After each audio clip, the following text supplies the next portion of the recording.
Good evening, everybody, members of the public, Airport Commission and airport staff and two council members. Welcome to the April 21st Airport Commission meeting. Before I call the meeting to order, just a couple of housekeeping items. Members of the public are welcome to submit a speaker slip, or in this case, raise your hand to make a comment on any item that is not on the agenda tonight. That's not on the agenda tonight, that's within the purview of the Airport Commission. And when we get to that point, Mo will instruct everybody on how to do that, which basically say, I want to chat by raising your hand. We'll start a 3-minute timer and just ask everybody to be respectful of the people after and before you, that you restrict your comments to 3 minutes. We won't shut you off in 3 minutes flat, but we'll try to kind of hurry you along at the 2-minute and 45-second mark. And then also on agendized items on tonight's agenda, the public also has the ability to make comments on each of those items, and I will ask for public comment as we get to those items. And then lastly, for those of you who attend these on a regular basis, or if you're new, we have a consent calendar, and those are typically items of what would be considered very routine business. And so I will read through those as a group. And unless there is any public comment on them or any Airport Commission questions on them, we'll kind of consider them all at once on the consent calendar. Again, those are just very routine items that are very typical things that the staff is the expertise to deal with and don't involve anything terribly complicated. So that's what the consent calendar is all about. And with that, I'm going to call tonight's meeting, the April 21st, 2021 Airport Commission meeting, to order. And Mo, I'd ask for a roll call. Great. Commissioner Hopkins. Present. Commissioner Goodman. Here. Commissioner Reed. Present. Commissioner Houghton. Here. Commissioner Wilson. Here. Vice Chair Bowen. Here. Chair Arcuri. And I am here. We have a quorum. Thank you, Mo. And do we have any changes to tonight's agenda, Mo?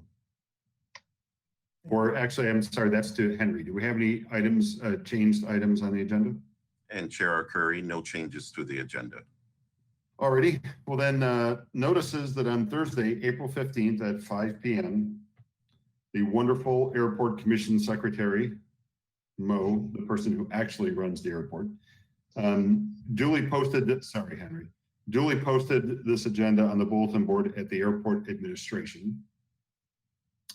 And at this point, I'd like to open up for public comment on any item that is not on tonight's agenda that's within the subject area or the jurisdiction of the Airport Commission. Mo, do we have any, actually, why don't you let the public know how to do that, and then let me know if we have any public comment. Okay, members of the public, you can see on the screen there that there's instructions to use the raise your hand icon on your screen to let us know that you would like to make a comment. And Chair Arcuri, I don't see any raised hands. Alrighty, thank you, Mo. So we'll go on to next, which I left out the part about silencing our cell phones. I'm so embarrassed. And now to our liaison reports. I see that we have not one, but a dynamic duo of 2 city council members. So we'll start, no preference here, but we'll start with the Santa Barbara liaison, Council Member Friedman. Do you have any updates for us? Thank you, Chair Arcuri, and I will say that Councilmember Richards is the dynamic part of this duo. So I just wanted to one, thank you all. It's great to be here again, and just really congratulate our airport staff and our airport for the long effort and work to get Southwest to come to Santa Barbara. I think it couldn't come at a better time. The community is really excited. And as we move forward to have them as part of our recovery, it's going to be a tremendous asset for our community and just for the public here to be able to go to other places and not have to go all the way down to LA, especially with 101 construction here. makes that trek even a little bit more difficult. So really thank you to the staff for all the work you've done, and we're really excited to have Southwest here. Hear, hear. Thank you, Councilmember Friedman. And now to the dynamic Councilmember Richards. Well, I hope I don't disappoint. You better. It's good to be here. Good to see you all tonight. I also want to echo the comment about how excited we are to have Southwest. I know that serves the Goleta community, and we're excited about that. In fact, I already looked into booking my own flight on Southwest. I do have a letter to share, or at least the sentiment of one from someone who was concerned about the water, the emergency fire water cannons, and how the optics of that in the face of a drought that we're in. So I just want to share that. I did pass along the information for who he can contact, but I wanted to just bring that up tonight because that was something that came to my attention. So thank you. Thank you, dynamic Councilmember Richards. And you didn't disappoint. You didn't disappoint. With that, we'll move on to the director's report. Director Thompson, would you please deliver the director's report tonight? Yes, sir. Commissioners, good evening. On April the 12th, Southwest Airlines launched service from Santa Barbara Airport. They are our newest airline partner. And with this initial service of 5 daily flights to 3 destinations, it makes Southwest one of our leading carriers with the highest number of seats departing the airport. So they are very much on the path to being our hometown airline, and we're so excited to have them in our community. And as Councilman Friedman mentioned, they very much are a part of our recovery, and we're starting to experience the effect that they normally bring to a community. And so I encourage the community to book a flight, whether it be on Southwest or any of the options that we have from Santa Barbara Airport. We've got a lot of good service here today. Let's see, while we have a separate presentation for you tonight on the airport's proposed FY 22-23 operating and capital budget, we can also report that despite a slower than anticipated air travel recovery, we are seeing fair performance to our current FY 21 budget. In addition, on April the 1st, the airport was awarded and accepted $3.6 million in grant funds under the Coronavirus Response and Relief Supplemental Appropriations Act. These much needed funds will support underperforming revenues related to air travel and will be allocated to support airport operating costs and debt service. So we're very, very thankful for that federal support to aid us in our recovery. Once again, it comes with mixed feelings that I share with you the retirement of Leif Reynolds, who is our airport senior project engineer. Leif has made the decision to leave the city after more than 30 years of distinguished service. He was intimately involved with all of our development projects in recent years and had a strong and successful project delivery record on those projects.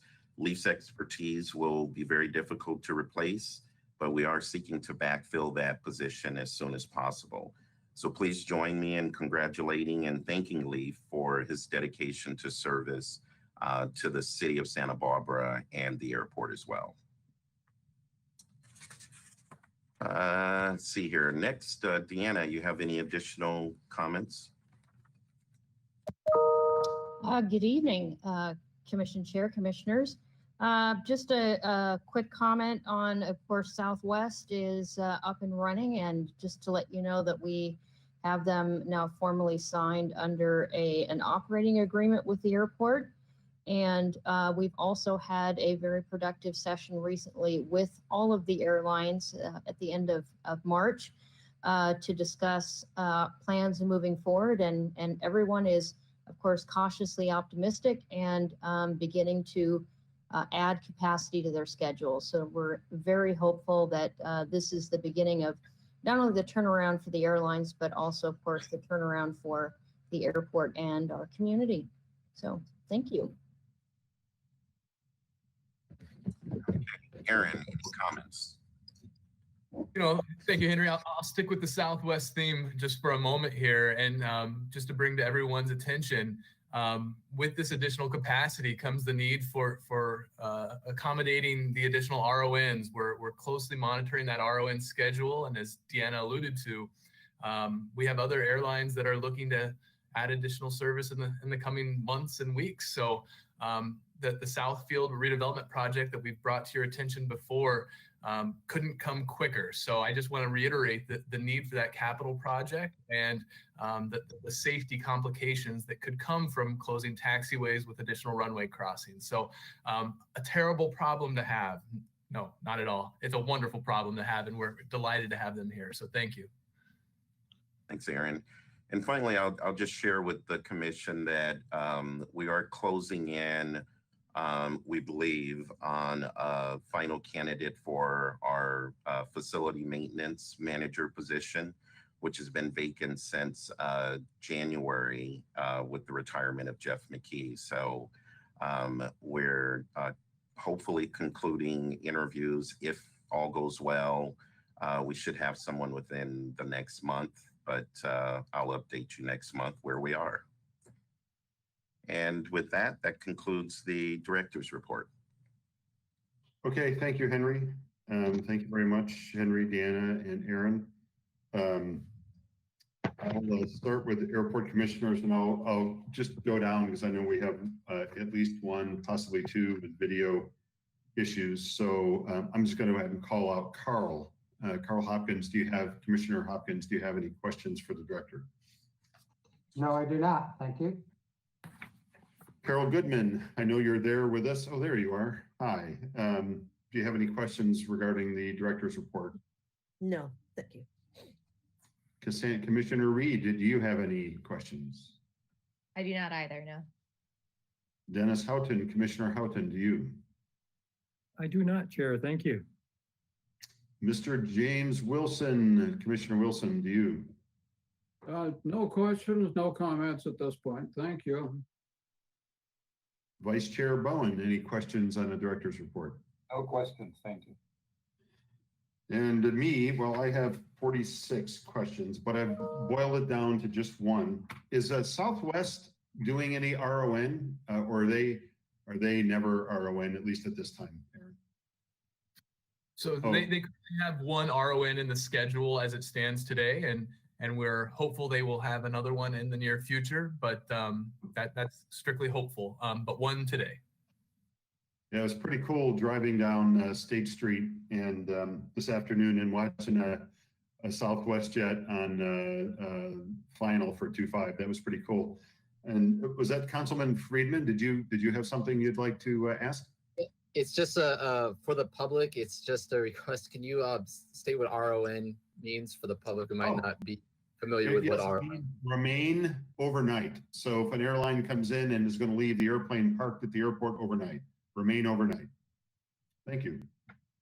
Okay, we don't have any other questions. Thank you, Aaron, Deanna, and Henry for the director's report. We're going to move on now to the consent calendar. Yes. Sure. Oh, that's right. Sorry, public comment. Oh my gosh. Thank you. Was that the Tava? Yes, Is that- Chair. Oh, yeah, see, she's on top of it. My apologies. Mo, would you ask the public, let them know how they can raise their hand with any comments on the director's report? I'm embarrassed for a second time. Members of the public, if you wish to make a comment, would you please use the raised hand icon on your screen to let me know?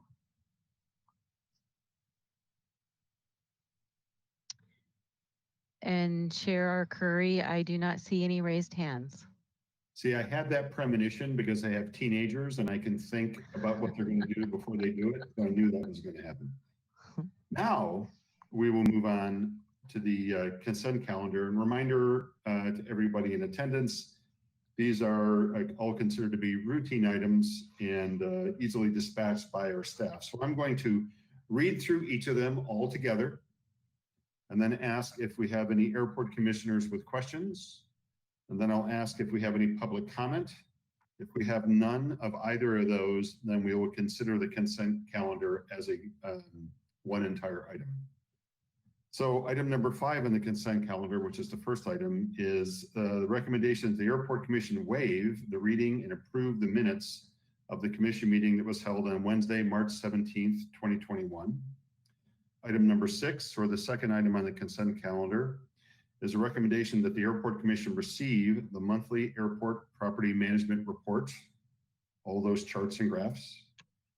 The item number 7, or the third item on the consent calendar, is a lease amendment for ME Inc. doing business as Santa Barbara News and Gift, and a recommendation that the Airport Commission recommend to the City Council that the airport director execute an amendment of lease agreement number 23446 with ME Inc. doing business as Santa Barbara News and Gift, Santa Barbara News/Gift, a California corporation, to extend the lease term by 1 year to August 31, 2022. All other items of the lease shall remain the same. Item number 8, or the fourth item on the consent calendar, lease agreement with Senseeker Engineering Inc. A recommendation that the Airport Commission recommend approval to the City Council and authorize our awesome airport director to execute, okay, I added awesome, the airport director to execute a 3-year and 2-month lease agreement with a 5-year option to extend with Senseeker Engineering Inc., Senseeker, a California corporation, for 1,520 square feet of building 223 and surrounding parking areas at 94 Frederick Lopez Road, effective May 1st, 2021, for a monthly rental of $2,271, exclusive of utilities.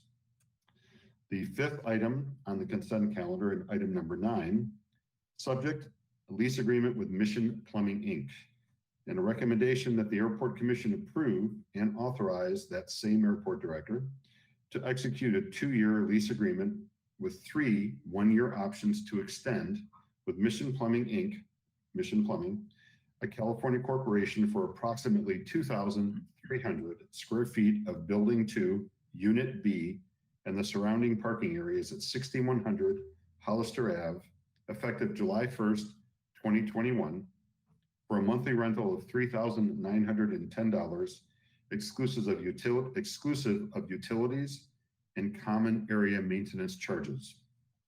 And last, but absolutely not least, the 6th item on the consent calendar, or item number 10 on our agenda, lease agreement with Alfaro Communications Construction, Inc. A recommendation that the Airport Commission approve and authorize the airport director to execute a 6-month lease agreement plus 1 6-month option to extend with Alfaro Communications Construction, Inc., a California corporation, for 11,333 square feet of fenced yard space at 40 David Love Place, effective May 1st, 2021, for a monthly rental of $3,400. So that is all the items on the consent calendar.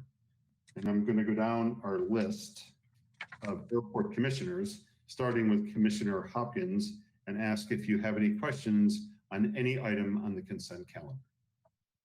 Thank you. No, I do not. Commissioner Goodman, do you have any questions on any item on the consent calendar? I was just wondering why the Alfaro lease is so short. Commission Chair, Commissioner Goodman, that lease is for a construction company that has a contract with the city of Santa Barbara involving, it's a lighting project. And so they are simply looking for lay down space and a place to park their equipment for the duration of that project for the city. Got So it. it's a short-term project and thus a short-term agreement. Wonderful. Thank you. Commissioner Reed, do you have any questions on any item on the consent calendar? I do not. Commissioner Houghton, do you have any questions on any item on the consent calendar? I do not. Commissioner Wilson, do you have any questions on any item on the consent calendar? No questions. Vice Chair Bowen, do you have any questions on any item on the consent calendar? No questions. And I do not have any items on the consent calendar. So now, every time I think of this, I think of, remember, Let's Make a Deal, Monty Hall and Carol Merrill, behind the doors. Our wonderful Airport Secretary, Maureen, would you see if we have any public comment on any item on the consent calendar?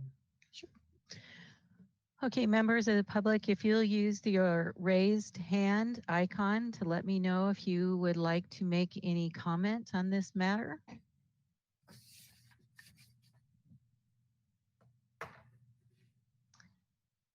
And Chair Curry, there are no raised hands.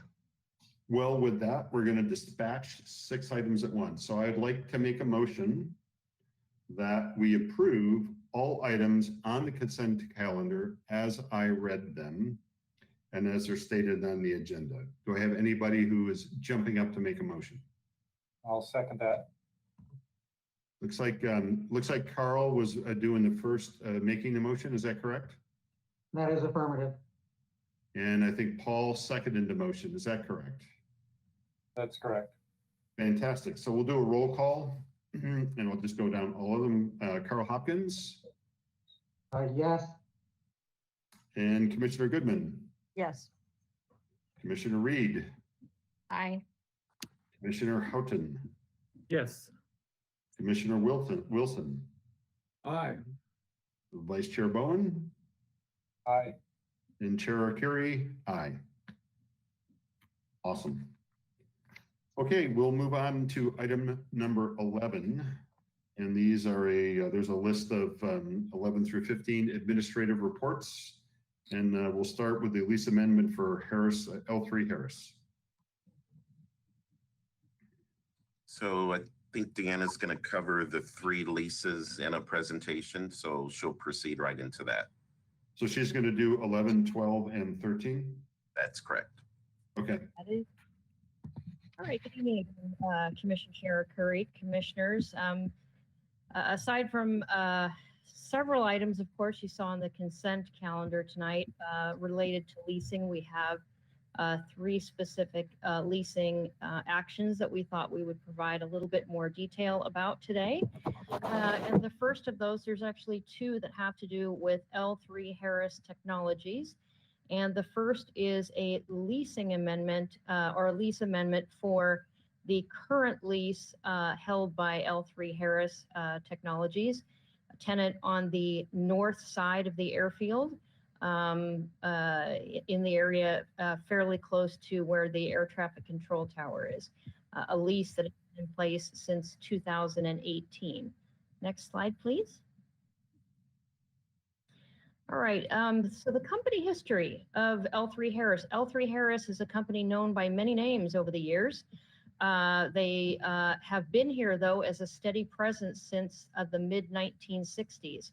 Or at least our understanding is they have actually been here since 1965, even though, of course, the company name and the ownership have changed many, many times.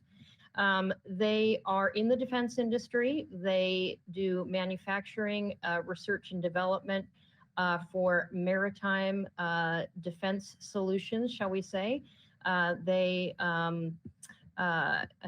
operate essentially off of various defense contracts that they receive for product manufacturing here in the Santa Barbara area. They have quite a bit they have nearly a campus almost here at the airport. They have multiple buildings that consist of office space, some light manufacturing space, yard space where they have very large rolls of cable and cranes. They're a pretty visible presence in that part of the commercial industrial area. And of course, they also have storage. Historically, they have, even though they have been here at the airport for a long time, they have essentially been on a number of a long succession of short-term leases. And many times that has been the case because they are dependent upon defense industry contracts. And so it's followed as a consequence that the leases have been pretty short on a relative basis. Usually they've been under 5 years in duration. Next slide, please. So L3 Harris, I think we have known them in the past as most recently as L3 Meripro, and prior to that Meripro.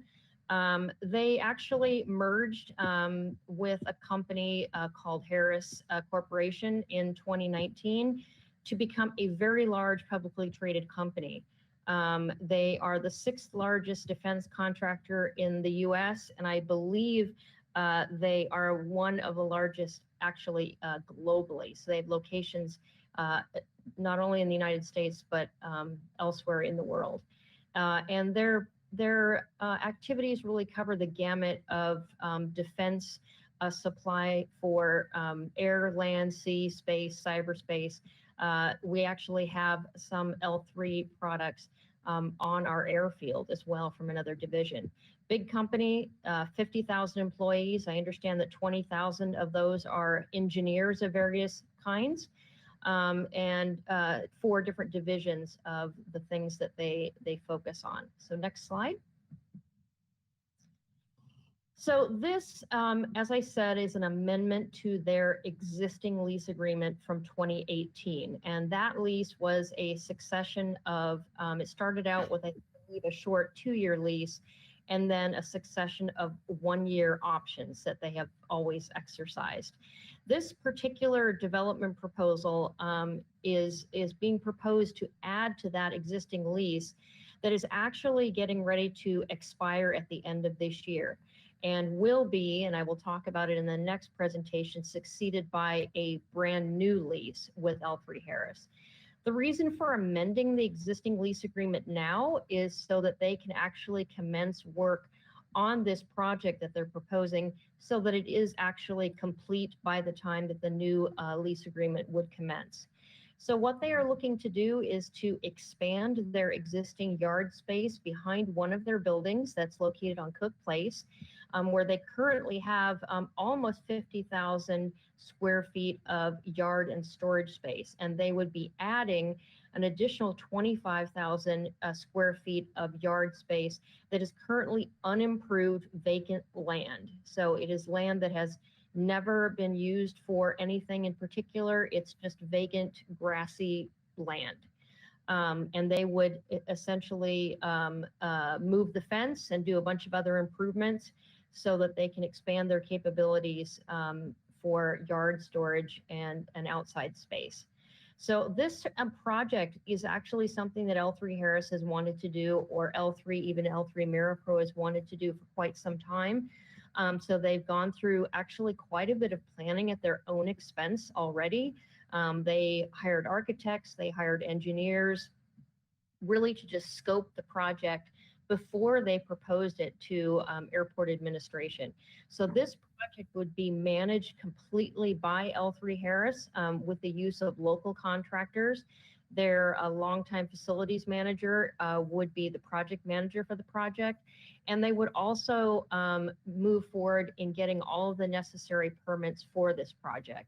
Now, there would not be a structure, of course, on this property, but it would entail quite a bit of fill dirt, regrading, drainage, and those kinds of things. So it's a fairly, as one would expect in a coastal zone as it is, requires quite a bit of permitting and to make sure that obviously that it doesn't impact the runoff or any such thing in that area. So the estimated cost is about $250,000, and that cost and the risk for the project is completely undertaken by L3 Harris. And next slide. So this actually illustrates where the project would be. And in particular, the picture on the left, you can see it is a grassy area between L3 Harris's existing storage yard and what we know as the cottages that are located on Firestone Road. So essentially the fence line on the west side would be extended directly out from their fence line and go back. There would still be some obviously space left on the westerly portion for a new drainage ditch and some other drainage capabilities. And then of course, still some space between L3 Harris and the cottages there.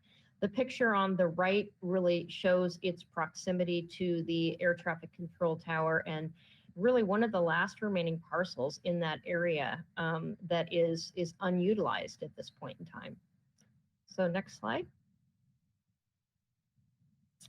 So as I mentioned before, the current lease is ending at the end of this year. So this this amendment would simply be for the purpose of allowing them to commence work on this project. We'd expand the premises, but we would change nothing else in the lease agreement. It's just the premises.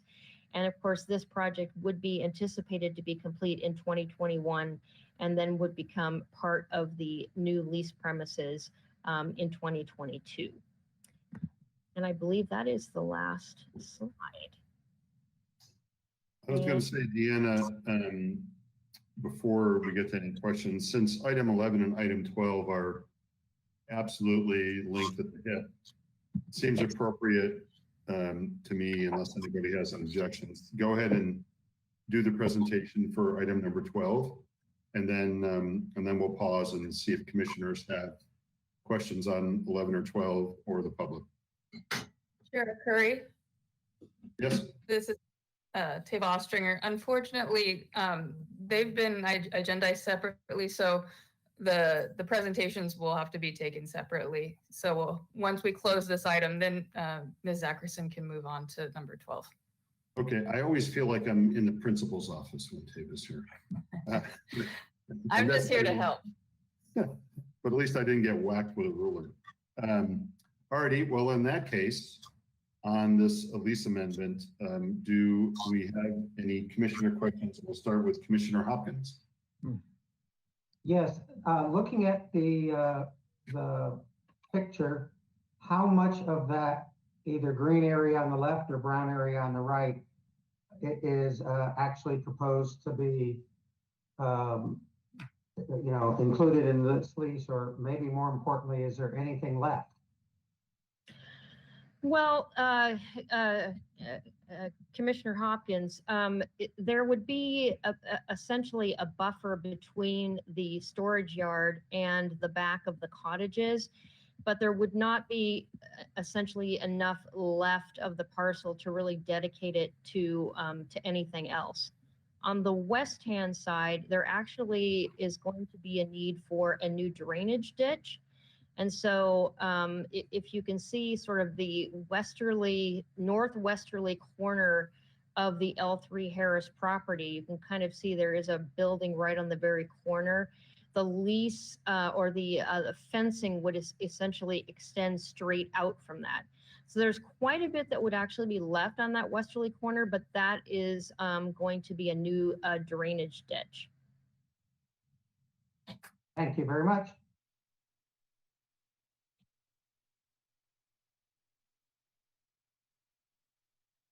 Oops. Commissioner Goodman, any questions? No. Commissioner Reed, any questions? No. And Commissioner Houghton? Yes, I have one question. What are the cottages currently being utilized for, and are they occupied? Yes, Commissioner Houghton, those cottages, they are occupied, and typically they are occupied by small businesses. So one of those businesses is Santa Barbara Window Cleaning. There is another business, a small construction company in another one of them. So they're not large. They're, I believe, around 1,000 square feet a piece. And so they don't really lend themselves to, to a more significant tenant than really a small business. But yes, they are occupied.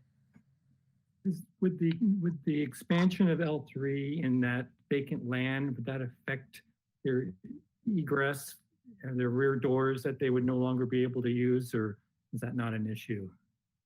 That's not actually an issue because their only egress is from the front side, the Firestone entrance, and actually the space directly behind the cottages is not part of their premises. And the reason for that is, of course, that we don't want to encourage the parking of vehicles and trailers and campers and anything else that, you know, could end up on airport property. We still actually do struggle with that problem a bit with, you know, the parking of cars there, but definitely nothing that we want to encourage. So that grassy area is really not actually even part of the cottages, their premises. Great, thank you. And Commissioner Houghton, I suspect you might be disappointed because you were hoping to move closer to the airport and occupy a cottage, but sadly they are all occupied. Darn. Commissioner Wilson, do you have any questions? No questions. Vice Chair Bowen? No questions. And I also do not have any questions. So the wonderful Mo, would you solicit and see if we have any questions from the public on item number 11? Members of the public, if you wish to speak on this item, would you please use the raised hand icon to tell me that you would like to speak?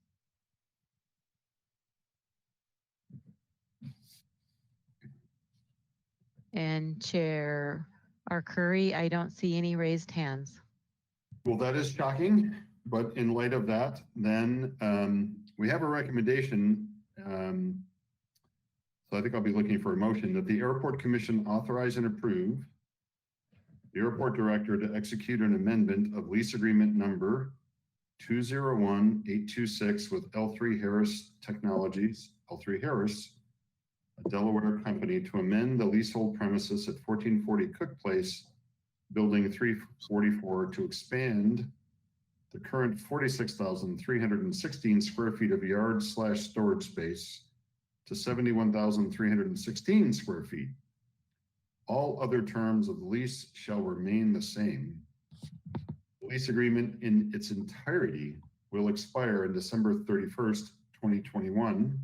Hopefully COVID expires then also. And it is proposed to be superseded by a new lease submitted separately for approval. So minus my editorial comment, that is the recommendation. And would anybody love to make a motion to approve that?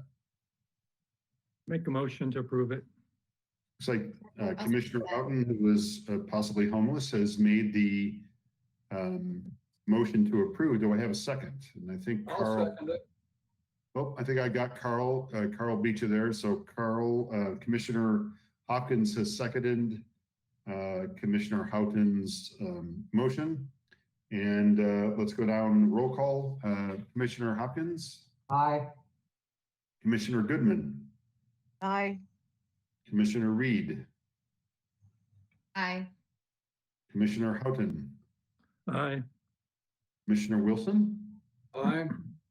Commissioner Vice Chair Bowen. Aye. And myself, Craig Arcuri, aye. So now that we've unanimously dispatched that one, let's move on to the surprise number 12, which I think is suspiciously like number 11. Take it away, Deanna. All right. Since we've already provided you with some information about L3 Harris, we can dive directly into the description of a new lease agreement with L3 Harris. This is actually the best part of even the expansion of the yard space, because this is an opportunity for the airport to retain a tenant that has been at the airport for many, many years, despite the fact that now they are part of a much larger company and have undergone a real strategic review of their leaseholds company-wide. And so they've looked at their leaseholds very critically and we've arrived at some decisions about how we might be able to move forward. So as I mentioned before, they nearly have a campus on the north side of the airfield. Their largest spaces are at 1440 Cook Place, which you can see on this photo is the space that includes the 46,000 square feet of yard space. It backs directly up to 51 Gerald Cass. And so those two spaces combined, and then of course with the expansion, really centralizes their activities to that sector of the airport. They also currently have some office space in the building that Atlantic Aviation is slated to relocate to. So that is 1503 Cook Place. They share that building with Santa Barbara Electronics, Innovati, and above all, Aviation. So it's purely office space at the front of that building. They also have 1522 Cook Place, which is mostly office space, a little bit of yard, but mostly office, some research and development and that kind of thing. And then you can see there to the far west, 90 Dean Arnold, Unit B. That is actually nearly 2,000 square feet of storage. That is really exclusively a storage building right there. So next slide. Alrighty, so there would be some changes in the premises under this new lease. And first of all, they are looking to return 1522 Cook Place to the airport. That is office space mostly. And they are looking to reduce the amount of office space that they have at the airport at the same time, obviously, as they're increasing their yard space. The thing that's great about this building is that you may recall we have made some upgrades to this building fairly recently, new windows, new exterior landscaping, new painting. So there have been some improvements made to it, and it does have some yard space associated with it that makes it a pretty attractive building on the lease market today. It's not too large to make it difficult to lease, as some buildings have been in the past. It's pretty much the right size, and as you can see on this photo, it has plenty of parking, so that's a good thing. They would, at our request, be returning 1503 Cook Place, of course, because we are relocating Atlantic Aviation to that building. So both of those buildings would be coming back to the airport as of January 1st. And we are already working with L3 Harris. They would be returning this building regardless because the lease is ending for actually both of those. So we're already working with them on getting it ready for a future tenancy and get ready to market the space. So next slide. Okay, so here's here's another drawing depiction, and this probably would have been helpful in the last presentation to address your questions regarding where exactly this yard space is. But as you can see there, it does come straight off of the fencing for the existing laydown area, and you can see the drainage area to the left or the westerly side. And you can see that it does come up fairly close behind the cottages. Leaves a little bit of space there, but not a lot. So the project, of course, is going to move the fence. There'll be some mostly removing soil and putting down new fill there because a lot of the equipment that L3 Harris has is pretty heavy. And so there needs to be basically a reinforcement of the ground there to be able to support that.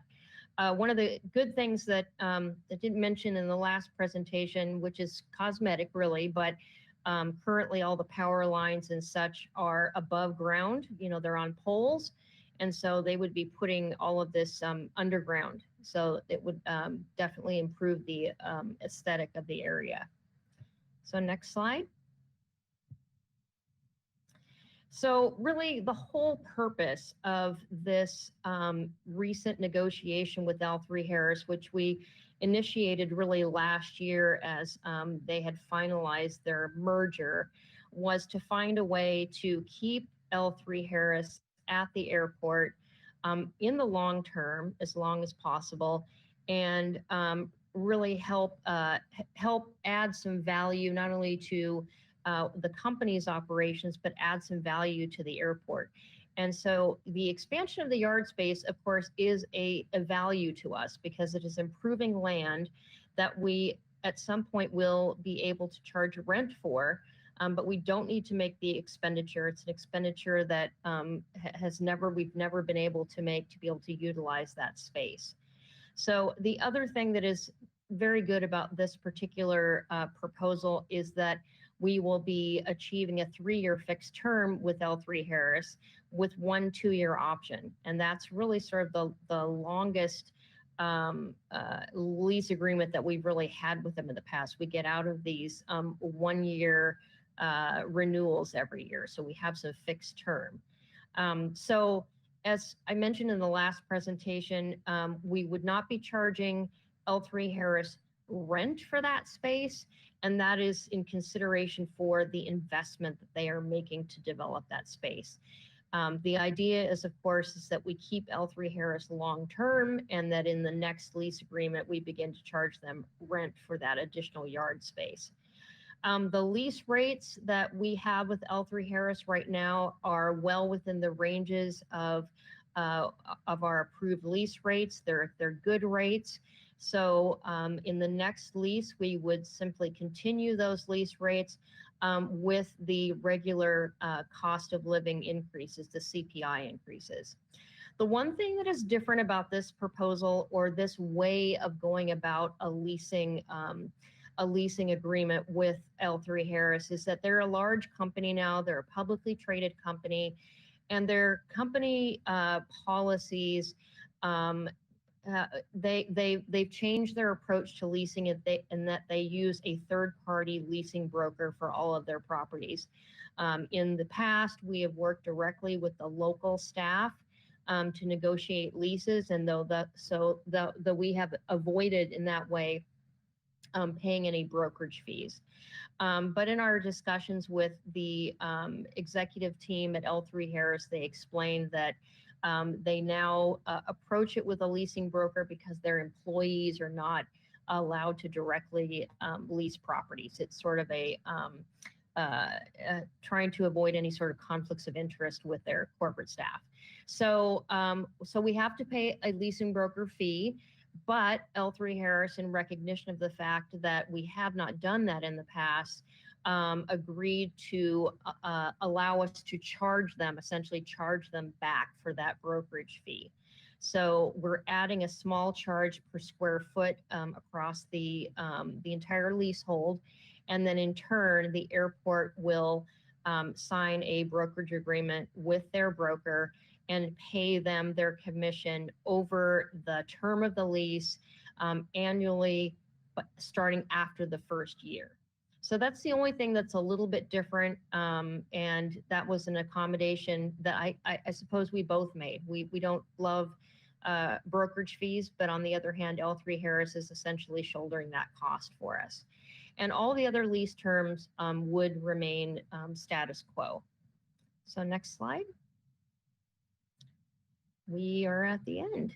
So I'm happy to entertain any questions. I feel like I made it sound simple when in actuality it's been quite a long negotiation with them to achieve this solution. But I feel like we are setting ourselves on a path forward to really retaining L3 Harris in the long term as a tenant here at the airport. So thank you very much. Okay, Deanna, thank you very much. And we'll start with questions on the commission with Commissioner Hopkins. It would appear based on the releasing of 1522 Cook that the total number of employees locally will decrease. Is that true? And do you have any idea what those numbers might be? Commissioner Hopkins, I don't have exact numbers, but what I do understand, and I know that this is a dynamic that we have, that we see sometimes in this community, is L3 Harris has told us that they have had a difficult time recruiting staff to the area. So it hasn't been so much that they have tried to reduce staff. It's that they've had difficulty hiring staff to this location. So so I don't know that there's actually a reduction necessarily that is taking place, more so than a natural attrition and just needing less office space as a result. I do know that L3 Harris has a smaller office space in Goleta that they leased fairly recently, but still quite a bit smaller than this building. So on the whole, yes, I think you're probably correct that staffing wise, we're looking at smaller numbers. Okay, then just one comment, and I think this whole arrangement here is an excellent idea, and congratulations to everybody on the staff who put it together. All righty, Commissioner Goodman, any questions on this item? No, thank you. Commissioner Reed, No. Commissioner Houghton, Just a comment. Anytime I see a company wishing to bury utility lines and overhead wires, I'm their fan. So I'm delighted to see this, and thanks to the airport staff for helping facilitate this at no cost to the airport. Commissioner Wilson, No questions, thank you. Vice Chair Bowen. Actually, I have a few questions on these, and I want to lead off with saying overall, I think this is incredibly fantastic. So good job to staff for that. With this commission, if by any chance L3 is vacating early or anything, we're off the hook for the commission fee, I presume. In other words, is the airport protected if L3 goes away, we're still not paying commission fees? Yes, Commissioner Bowen, that's a very good question. And I would be more concerned about it, of course, if we were paying the commission in its entirety up front. But in this instance, we are paying at the end of a concluded lease year. So I think that definitely minimizes the risk. Of course, the first 3 years are a binding term. So if they exit any sooner than that, that of course is a breach of the agreement. Beyond that, the remaining 2 years are options, of course. But I think we've been able to fairly well mitigate that risk by timing the payments at the end of a lease year and spread out over the term of the lease. Thank you. I'm glad you've taken care of the airport there very well. The other question was the vacated building. Is the intent of the airport to rent that out to a single tenant or multiple tenants? Ideally, it would be rented to one tenant. If we can find a tenant, I believe that space is about 6,000 square feet, I believe. So I think it's entirely possible that we could find a tenant that could take it as one. Otherwise, it would require some demising of the building, although it does have multiple entrances. So that's possible. But that would only really be in the case that we would be unable to find a tenant for the entire space. Okay, thank you. That completes all my questions. Good job.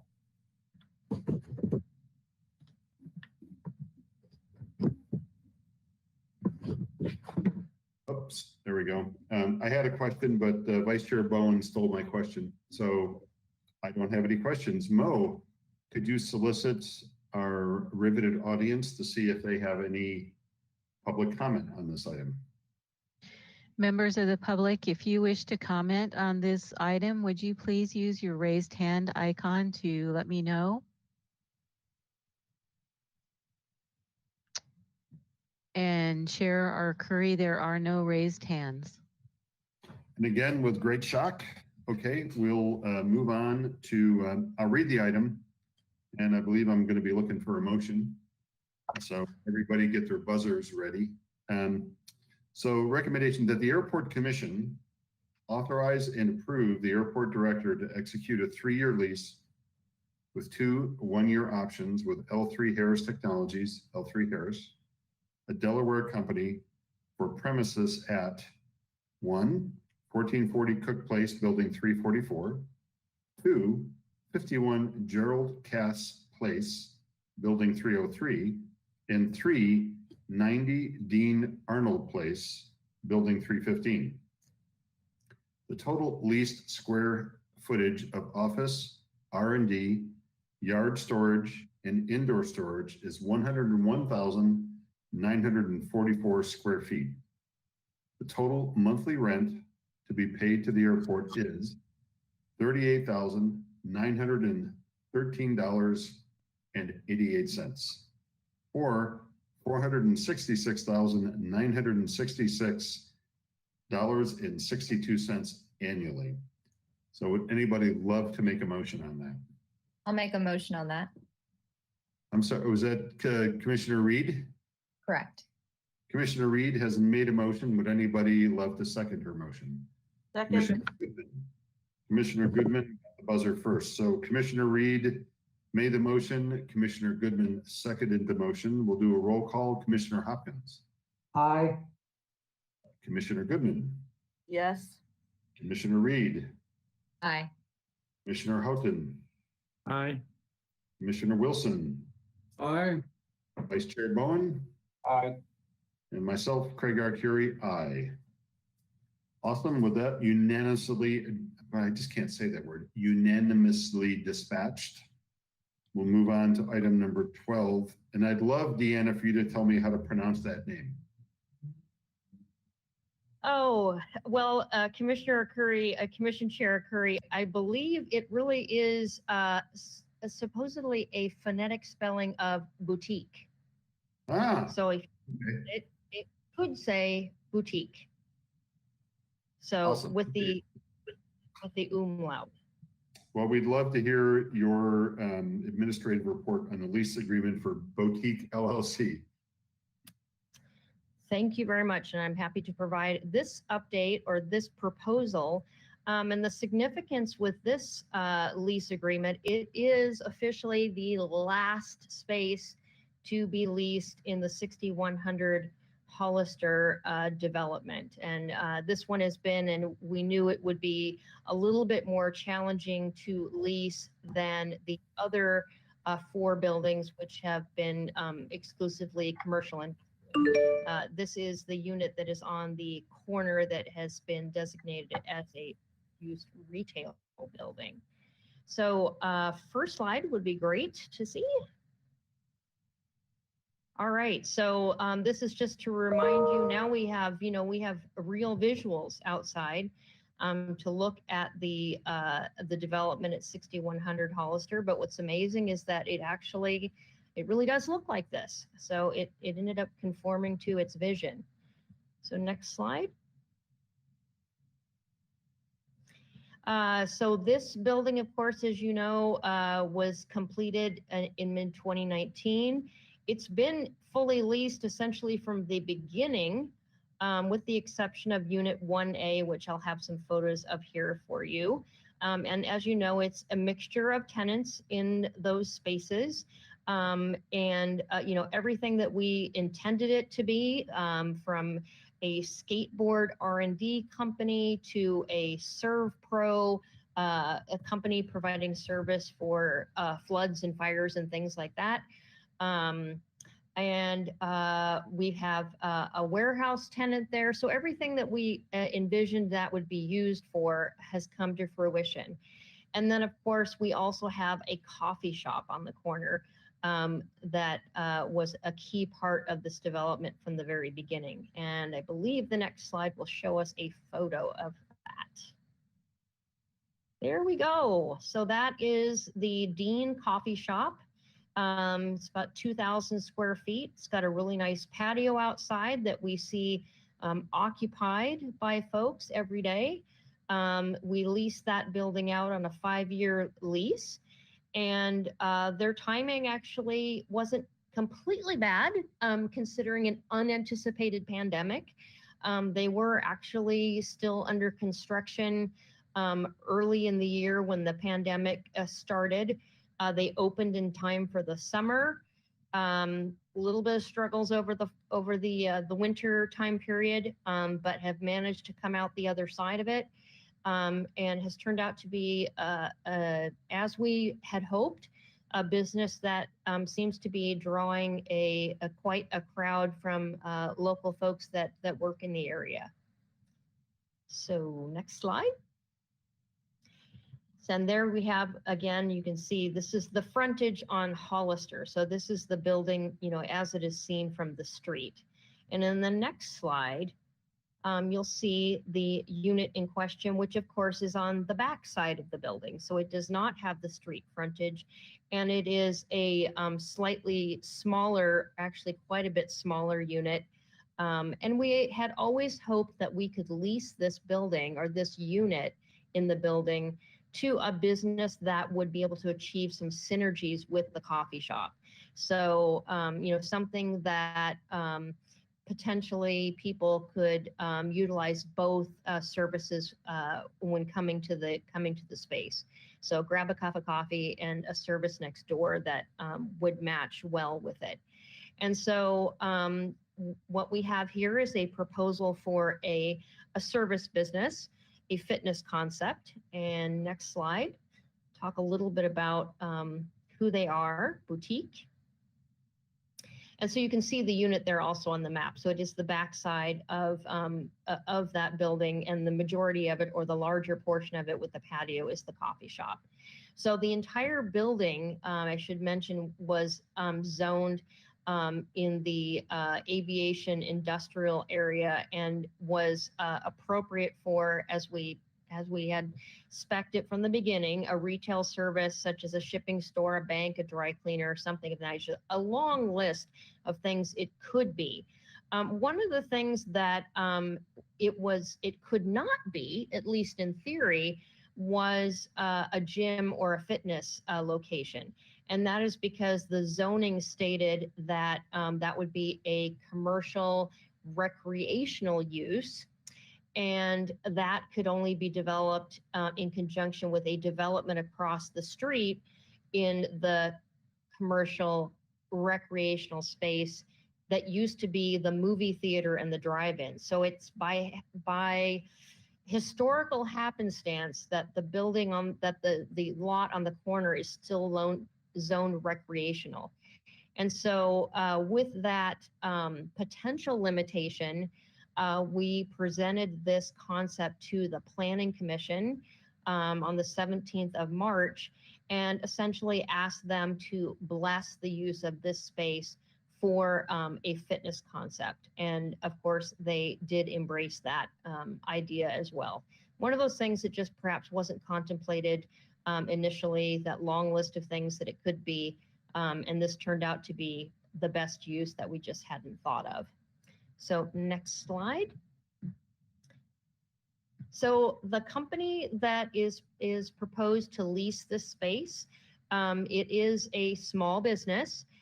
They do one-on-one fitness training, small group classes. If you think of your local, Pilates studio type of operation, small classes with 6 to 8 people in them. So not a lot of burden on parking or anything like that. And they would have some retail, offer some nutritional counseling. And after they receive that nutritional counseling, then they can go next door and get a cup of coffee and a really nice sandwich. So we just thought that was a nice fit between the two, the coffee shop, essentially sort of two leisure oriented businesses for that building. And so we're pretty excited about the possibility of trying out a concept for fitness in that location. And we're looking forward to supporting it. So I'm happy to take any questions. Awesome. Thanks, Deanna. So starting with Commissioner Hopkins, do you have any questions? No questions. Commissioner Goodman, Nope. Commissioner Reed, No, I do not. Commissioner Houghton, No questions. Commissioner Wilson, No questions.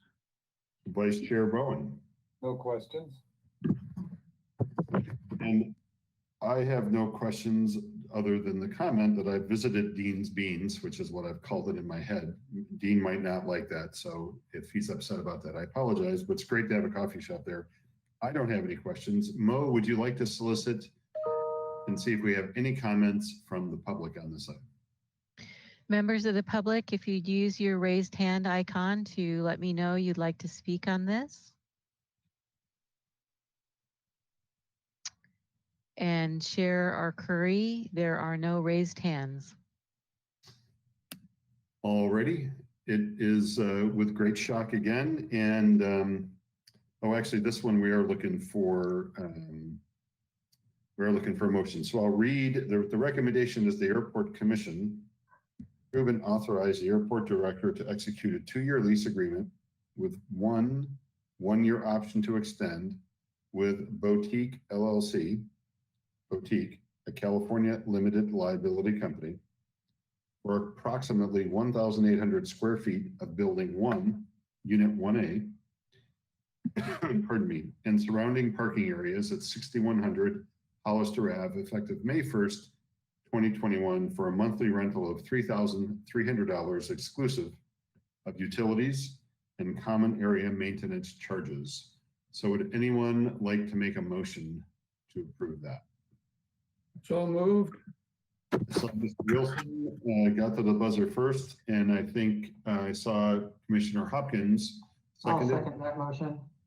Terrific. So we have a motion by Commissioner Wilson, a second by Commissioner Hopkins. So we'll take a roll call. Commissioner Hopkins, Aye. Commissioner Goodman, Aye. Commissioner Reed, Aye. Commissioner Houghton, Aye. Commissioner Wilson, Aye. Vice Chair Bowen, Aye. and Craig Arcuri, aye. Well, Jonathan, your time in the limelight has come. We've gotten everybody warmed up for your presentation. So this is an administrative report on the proposed 2-year operating capital budget for FY 22-23, airline rates and charges for FY 22. Take it away, Jonathan. Okay, and commissioners, I'll actually start off and then I'll hand it off to Jonathan. Tonight, we present to you the airport's proposed FY 22-23 operating and capital budgets and the FY 22 airline rates and charges. So this is a 2-year budget. This item has been presented to the Budget Subcommittee with their recommendation to bring this forward to the full Airport Commission this evening. We now seek your support and recommendation for the adoption as we present this proposed budget to City Council on May 3rd. Staff has put a lot of time into developing this proposed budget, which builds on the success of our financial performance this past year, maneuvering a worldwide pandemic and probably the worst year on record for airports across the nation. It is important to note that when we presented our budget to the subcommittee last year, we had no idea that we would be faced in the coming year with a pandemic, and that we would need to come up with measures to literally survive that environment. But your staff responded accordingly and made the sound business decisions necessary for positive financial performance. Specifically, the airport remained open and operating throughout the pandemic. The team ensured that the facility met its regulatory obligations, and we ensured service was provided 24/7. We responded to a slower than expected recovery this past year by implementing a budget reduction strategy that maintained essential services while curbing expenses to match underperforming revenues, primarily in the air travel segment. The airport was able to repay its $3 million loan to the city of Santa Barbara for the 6100 Hollister development project ahead of schedule and foregoing added interest payments on that loan. Staff also took necessary steps to apply for federal airport stimulus funding that resulted in the award of approximately $9.6 million in grant dollars to support revenue shortfalls that were in the airport's budget. We met our obligations without the need to increase rates and fees other than those that were contractually required. While we have weathered the storm of this current pandemic, we're not out of the woods yet. This year's budget also comes before you with great challenges ahead, but I also believe there are great opportunities ahead for us as well. Airports throughout the nation are in recovery mode, and we're making great progress over where we were this time last year. However, we remain significantly down from our historic performance in 2019, just prior to the pandemic. As you may recall, pre-COVID-19, Santa Barbara Airport was the fastest growing airport in Southern California. And the 2 months preceding the pandemic, we were 40% and 44% year over year, respectively, ahead. We believe our air service level will return. The only question is when or how quickly that will occur.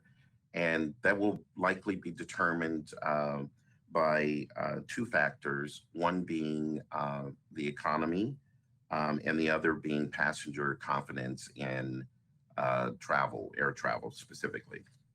And both of those factors are improving as we speak.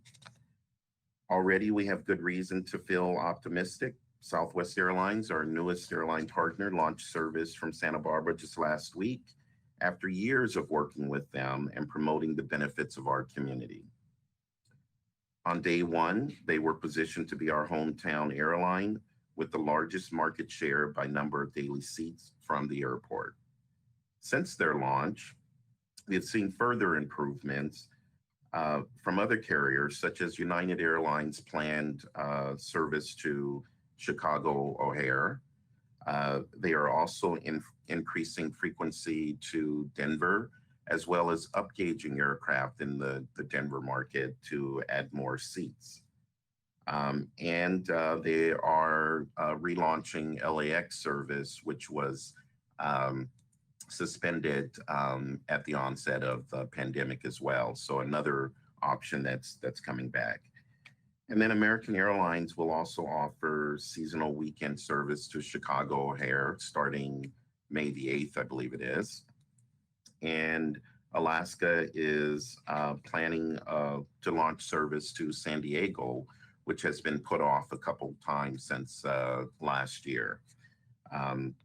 So very, very positive potential service there that give us good reason to feel very optimistic and that we were really focused on in our planning. So just a few highlights for our proposed budget. The proposed budget was developed with sound projections in which we are optimistic about our revenues and we're conservative about our expenses. While the impacts of COVID-19 to air travel are reducing, there still remains some uncertainty as to recovery. And as I mentioned, we are in recovery mode. The question that we have and that we're going to have to be on the lookout for in the coming year is how fast do we recover and how quickly do we get to the 2019 levels, which was our record high. So we'll be watching that. With council approval, the airport has accepted the award of $13.2 million in COVID-19 airport relief grant funding to date. In our FY22 budget, we anticipate an additional $6.3 million to support our recovery. So the additional grant fundings are anticipated to bring much needed financial support at the same time, our revenues should be improving. So that's a positive. Our current approach does not anticipate the need to use available airport reserves. However, that assumes continued positive recovery in the coming months. Just as with our planning last year, we were assuming last year the pandemic would clear up and go away in the fall. And little did we know that, we were in for something else and a little bit prolonged recovery. But at least now we do feel very strongly we're headed in the right direction, a positive direction. And so we're comfortable with what we're projecting and proposing. But we will continue to monitor our industry closely, and we've identified some necessary triggers that will drive our spending and drive our budget. So we'll be monitoring our proposed budget in real time to make sure that the recovery is sustained and that we are moving in the right direction. But specifically, we will monitor economic conditions, both the local economy as well as the national economy, looking for a positive recovery, improvement in the economy. We'll be monitoring airline service levels, hopefully to continue to see service expansions and improvement in bookings by the airline. All that's positive for us. And then we'll be monitoring passenger boardings. We already know that the leisure travel segment is going to lead our recovery, but business travel is also important to us as well as the airlines. And it's going to lag a little bit, but we're going to be monitoring to see when that business travel begins to return, because that's a good indicator that things are going in the right direction. And then industry growth. We're going to be monitoring, how the airlines are recovering and what other airports are seeing on recovery as well. A year ago, we were faced with a pandemic where airports nationwide saw literally an overnight drop in passenger travel by 96%. And we've now began to see improvements, but today we still remain about 50% below 2019 levels. However, there is again some sign of improvement in that last week, with the addition of Southwest, we did have a couple of days last week in which we came within 75% of the 2019 levels, our record high. So comparing day over day, that's great performance, and gives us a good feeling that we're moving in the right direction. Finally, the airport is required to meet with the airlines that serve Santa Barbara, who contribute to a majority of the budget, and they are in agreement with the rates and charges that drive the budget we present to you tonight. All U.S. airlines continue to be financially challenged, and therefore they understand our challenges in preparing this budget. And we're going to continue discussions with them throughout the year and make adjustments as needed as well. But I think, again, as they deal with their recovery, we're going to be focused on our recovery. And, all things considered, I think we're going to get there this year. I'm very hopeful for that, at least.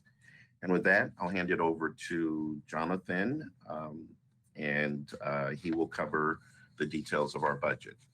Jonathan. Thanks, Henry. And now, Jonathan, the spotlight is on you. Thank you, and good evening, Airport Commissioners. My name is Jonathan Abad, and I'm the Business Services Manager for the Airport Department. Today, we're presenting the proposed operating and capital budget and airline rates and charges for fiscal year 22 for the Airport Commission to recommend its approval. Next slide, please.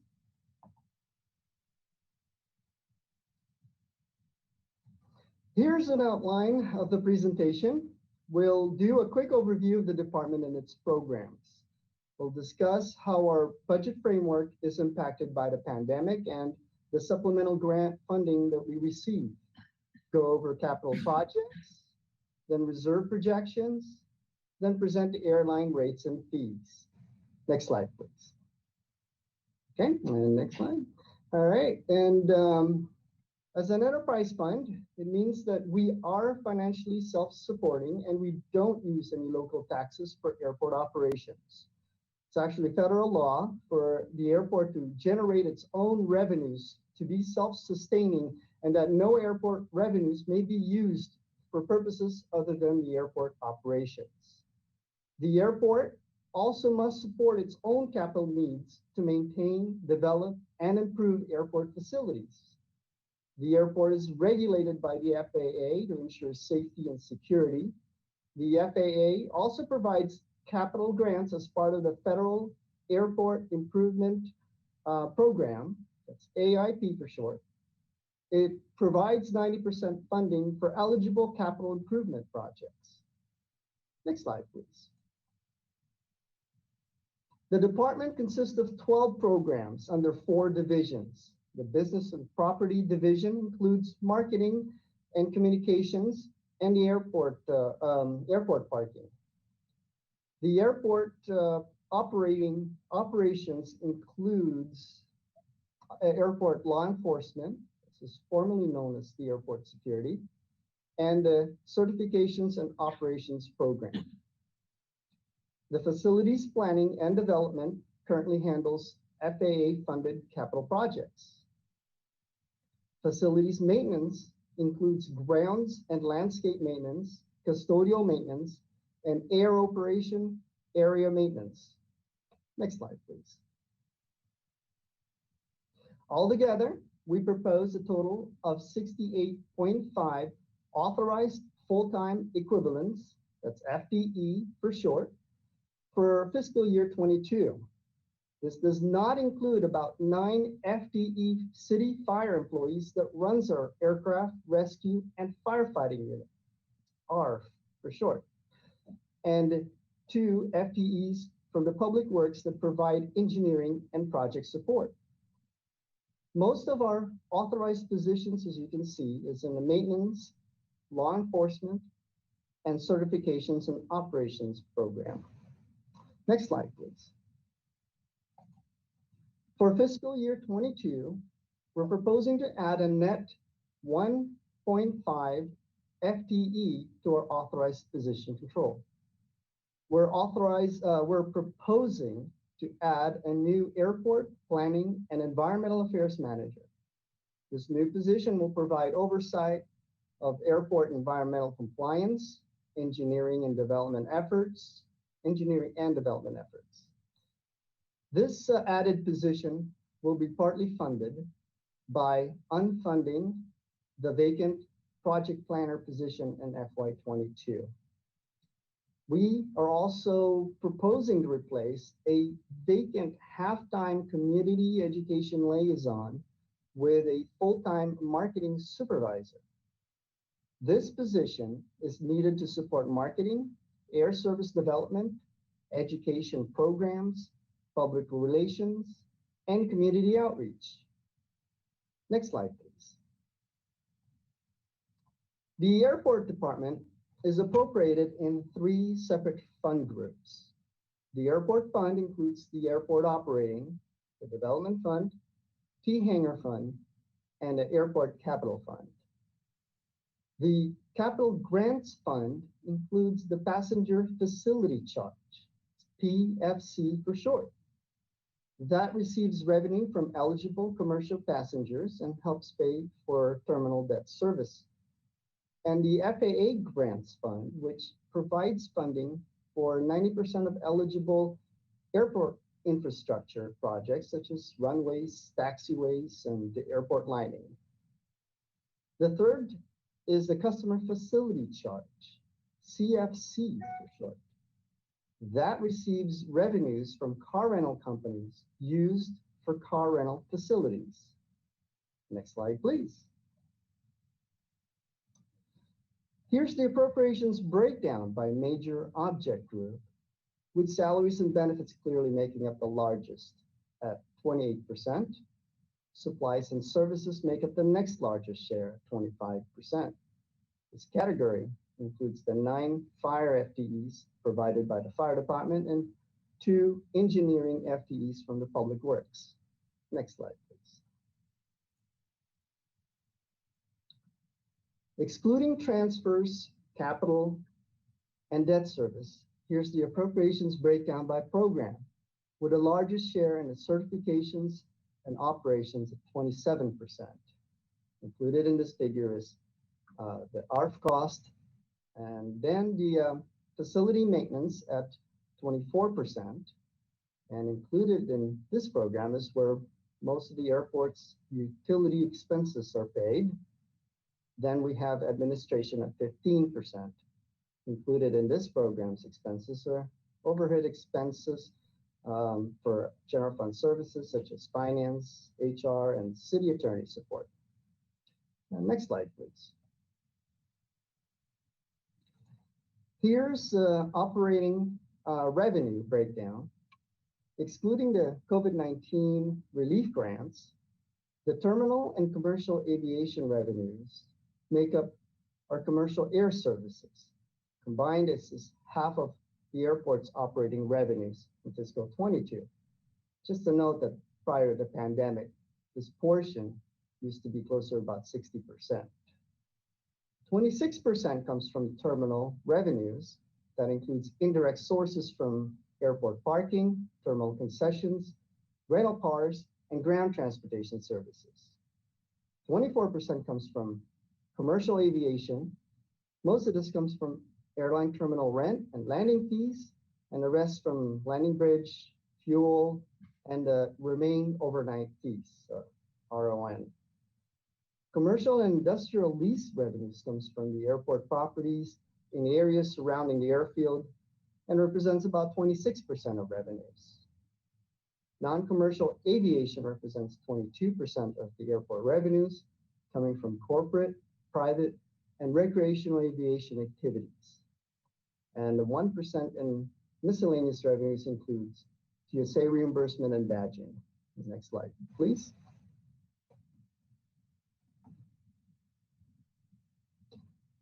Hey. Now, the following employment assumptions were used in preparing the fiscal 22 budget. With fiscal year 21 levels projected to fall down to about a third of fiscal year 20's passenger traffic, we're projecting a strong recovery in fiscal 22 and continuing into fiscal 23. The revenue projections are based on this growth model, but with more recent data available, this FY21 projection now actually seems a little understated, and that FY21 numbers may actually end up of over 160,000 or over 40% of FY20 employments. But fiscal 22 projected growth model are still on track. Next slide, please. Including the $6.3 million in federal relief grant, we're budgeting total $27.3 million in operating revenues for fiscal year 22. Next slide, please.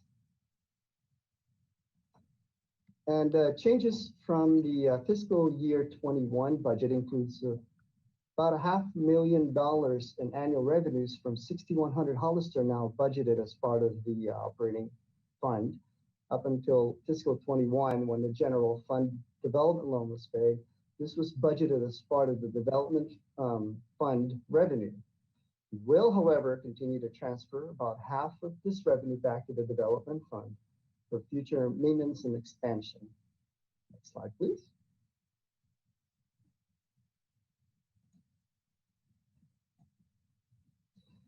Variance in non-commercial aviation is driven by corporate activities within the FBO that remained strong during the pandemic.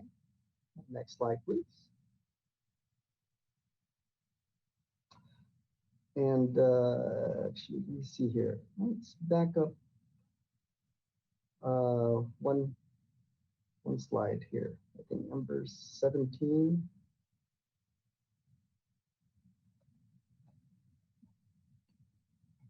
Oh, okay, there it is.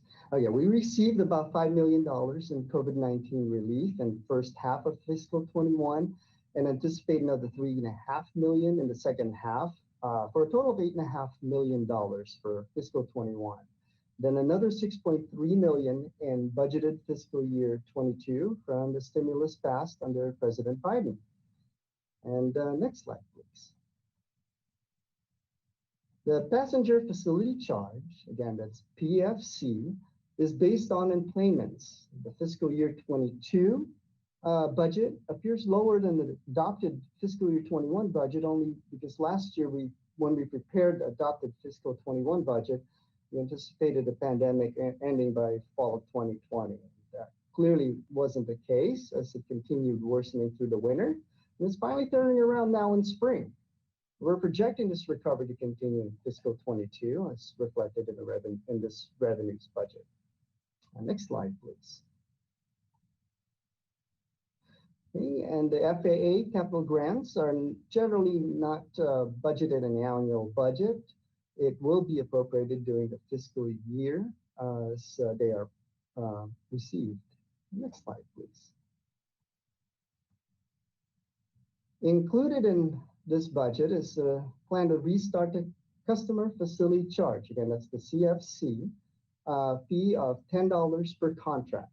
$1 million of this fee will fund half of the Southfield development project in fiscal 22. The last CFC contract ended in fiscal 20 when the QTA facility loan was paid off. We budgeted to reintroduce the fee in fiscal 21, but was not able to implement it due to the pandemic. And as we see recovery begin, we feel that it's more appropriate to implement it in fiscal 22. Next slide, please. We're proposing no increases to the parking and ground transportation fees for fiscal year 22. Next slide, please. Okay, expenditure budget for fiscal 22 are held status quo from the adopted 21 budget. This means the level of service are held unchanged. We've reallocated some budget to address deferred maintenance costs for 495 Fairview Hangar to fix leaks on the roof to avoid further damage in the upper levels. Additional funding was added for the required PFAS management and remediation, and some additional hourly salaries and benefits to support the department with major projects and initiatives. Details of the position will be developed in the coming months. We're also going to restart the CFC revenue, like I mentioned, that will help fund half of the Southfield development project and planning and design of the future garage facility. Next slide, please. Here's the proposed expenditure budget for fiscal year 22, totaling $25.2 million in the airport operating fund. Next slide, please.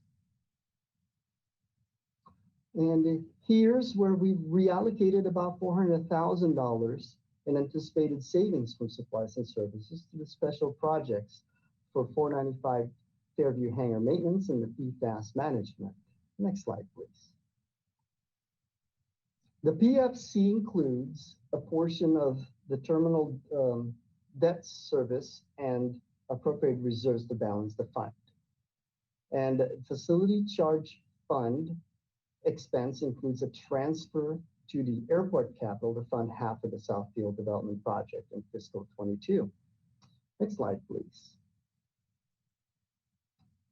Here's a list of the capital budget totaling $4.1 million in fiscal 22 and $1.2 million in fiscal 23. We anticipate some federal grants from the FAA Airport Improvement Program, the AIP, to help fund a couple of these projects. We anticipate $608,000 from this grant in fiscal 22 towards the reimbursement of the master plan update and additional funding for the airfield marking, signage, and lighting update. These anticipated AIP grants will be appropriated when they're received during the mid-year process. The next slide, please. We've met with rental car companies and introduced our plan to restart the CFC of $10 per contract. And like I mentioned, $1 million of the CFC will fund half of the Southfield development fiscal 22 to demolish Hangar 5 and the existing 150 space rental car facility, rental car ready return lot, to build 228 new rental car parking spaces south of Gate 1 at the terminal. This will also provide 3 remain overnight aircraft parking positions. And next slide, please. In conclusion to the budget presentation, our long-term objective is to build a healthy operating reserves above policy to fund a very long list of deferred capital needs. Santa Barbara's passenger terminal opened almost 10 years ago this August. And while the facility is still fairly modern, it's beginning to require repairs, upgrades, and replacement of equipment. In addition, many of the airport's revenue-generating commercial industrial properties are World War II era properties that are in need of ongoing significant repairs and improvement. While we're very optimistic about the recovery we're seeing, with so much uncertainty and unknown variables that we still face in this recovery, we've prepared a revenue projection conservatively and held our planned expenses at status quo level and cautiously hoping for the best while being prepared for the worst. Next slide, please. Now for the airline rates and charges.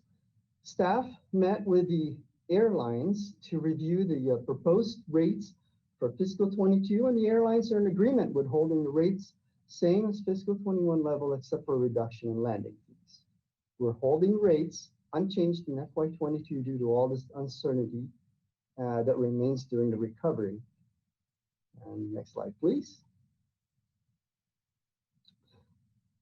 The airline rate making methodology is governed by a policy that requires airports into a rate making process that determines a cost requirement that airlines need to cover through their rates and fees. This cost requirement is determined by a residual of airport expenditures less revenues.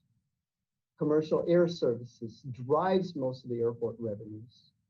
Without COVID-19 grant relief funding, the dramatic and historic reduction in airline operations and passengers due to the pandemic would have required us to dramatically raise fiscal 22 airline rates based on the rate-making policy. By holding it steady, we're able to stay competitive with other surrounding airports to pave the strongest path to recovery.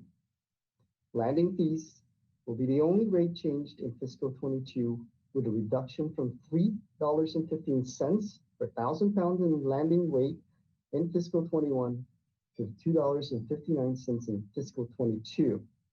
This is due to the projected airline landing weight unit increasing from 701,000 fiscal year 21 to 853,000 to fiscal year 22 with the inclusion of Southwest Airlines.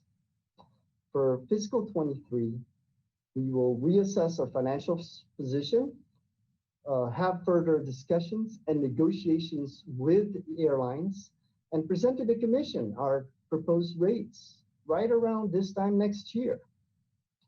Next slide, please. This concludes my entire presentation of the proposed budget and airline rates and charges for fiscal 22. and staff now moves it to the Airport Commission to recommend its approval. Thank you very much. Thanks, Jonathan. You didn't disappoint. And you didn't disappoint. I don't think we could say we understand how much work this is, but it certainly looks like a lot of work. I'm assuming Henry can confirm it's a lot of work, and you can as well. Thanks for that. And as Henry mentioned during his remarks, the airport budget subcommittee had a similar presentation a few days ago and reviewed this and in fact recommended it to the Airport Commission. So we'll start with commissioners. Commissioner Hopkins, do you have any questions? I have no questions. The only comment is, Jonathan, you sure seem to have picked up all of this airport budgeting stuff incredibly quickly. Thank you very much for an excellent presentation. Thank you. Yeah, and you had big shoes to fill, so good job. Commissioner Goodman. Yeah, fantastic. Thanks so much for making it so clear, but I have no questions. Commissioner Reed.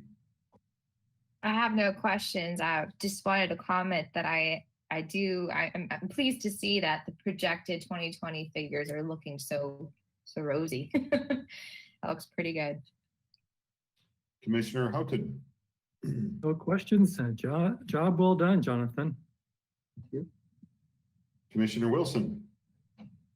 No questions, but it was certainly well developed and well presented. And thank you to all of the staff who participated in it. Vice Chair Bowen. No questions. And Henry, I just had one super tiny question. You mentioned somebody restarting service to San Diego. Who was that? That's going to be Alaska Airlines. They literally were supposed to launch at the same time last year the pandemic started, and literally within days of the pandemic they had to delay it. So it was scheduled to start in November of last year, and then it got delayed to March, but now it's set for June, and it looks promising. Okay, thank you, Henry. And again, Jonathan, thank you very much for the detail in your presentation. Maureen, if you would now query our audience and see if they would like to make any public comment on this item. Members of the public, if you'll use your raised hand icon to let me know that you would like to speak on this item, please do so now.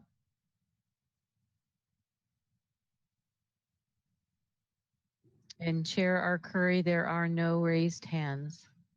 Simo, I was hoping you were going to go along with my humor and say we had 64 questions for Jonathan. We could see him sweat there, but you got off the hook, Jonathan.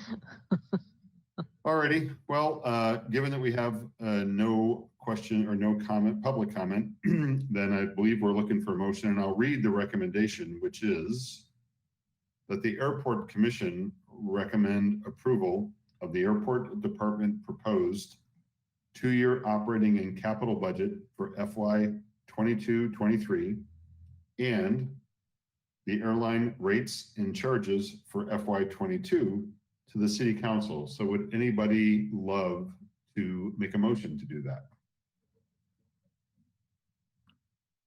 Carl, I saw Carl, Commissioner Hopkins make a motion to approve, and oh, what the heck, I'm going to go ahead and second that motion. So let's take a roll call. Commissioner Hopkins. Aye. Commissioner Goodman. Aye. Commissioner Reed. Aye. Commissioner Houghton. Aye. Commissioner Wilson. Aye. Vice Chair Bowen. Aye. And myself, aye. Looks like that carries unanimously. And we have one item left. And before we get to that, just for those in attendance, now my attempt here at a little bit of humor is I realize these things can be dry and long. It doesn't take anything away from the seriousness of what we're doing here and the work that the staff does and the work that the commissioners do to review what the staff does and the airport director and the public who join us. And I mean that. But a few smiles don't hurt, especially in the wonderful time we're in today. So we'll move on to the last item on the agenda, and that's a administrative report presentation regarding the task force working group for the update of the SBA minimum standards document dash flight instruction. Take it away, Aaron, I believe. Okay, and I'll start it off for you. Well, this is like 4 mistakes in a row. I think I might have to get fired, but take it away, Henry. It's okay, we'll keep you for now. Okay, thank you. Okay, the last item on the agenda for tonight is item number 15, which is a presentation on the plans for implementing task force working groups into the process for the flight instruction issue we seek to address. Convening a task force to focus on solutions is a new approach, one that is not required, but we're implementing this level of outreach to complement what we have already done and what we plan to do to provide input from the public and stakeholders who are impacted by potential changes in our rules. Each month, we are sharing with you in real time the progress we are making on this issue so that you are front and center as we strive to develop meaningful solutions that address current deficiencies and provide for fair and equal treatment of those interested in flight instruction activities at the airport. Staff will now walk you through how we plan to implement task force groups, which will convene concurrently with other phases of our outreach process. And with that, I'll hand it over to Aaron. Great. Henry, thank you very much. Excellent introduction. You took a lot of the words right out of my mouth. This is a unique approach that we are implementing because of the long-awaited resolution that we need to have here. We've been working on this, as we've discussed, since 2017, and we feel the concept of a task force will be appropriate. Henry, myself, and our consultant that we've retained from our previous outreach efforts have been working on this diligently over the last month, and what we have for you today to present is the results of the last month's work. So with that, next slide, please. So again, just a brief recap of what's been going on in 2021 related to our commission meetings and obviously over this last month. So in January, we gave you an overview of the process, and that was our focus of the presentation in the January meeting. How do we anticipate that we will come to resolution? Then we came back to you in March. We gave you an estimated timeline. How do we anticipate this is going to process through commission, city council, and of course, with stakeholder outreach to occur before both of those meetings occur. Finally, in April, this last month, as I alluded to, we developed the structure of the task force, and invitations were sent out to the affected stakeholders today so that way we could come together for a constructive discussion to try to understand each individual's side for consideration as we move through the process. And again, as I alluded to, we did engage our AMCG and Airport Management Consulting Group. I was looking for the acronym. We did engage them for the initial outreach, and we do anticipate that they will be participating in this task force setting, as well as perhaps some public meetings as this process continues. Next slide, please. So again, I think it's important to define the goal. What are we trying to do within this task force? We want to hear people. We want to understand the sides of our independent flight instructors. We want to understand the side of the flight schools. We want to understand the side of the flying clubs. And, there are other entities involved, that being the airport, the FAA. So we all need to come together collectively to ensure that we get to a resolution. That is the most important piece here. And again, we feel this unique approach will get us there. And again, we have to make sure that everyone's heard. And the only way to do that is to come together. Our airport commission meetings, our subcommittee meetings, they're often one-way meetings where we may not get to address a very specific question, or a concern, and this will allow us to have a more open and cordial format to have that back and forth. And we feel this would be appropriate. Next slide, please. So after goals, we move to objectives. We want to ensure that there is fairness and equality amongst the competing stakeholder groups. As you will recall, this refers to grant assurance number 22, which was by the FAA, and that we must have a level playing field for our tenants that are competing with each other on the airfield.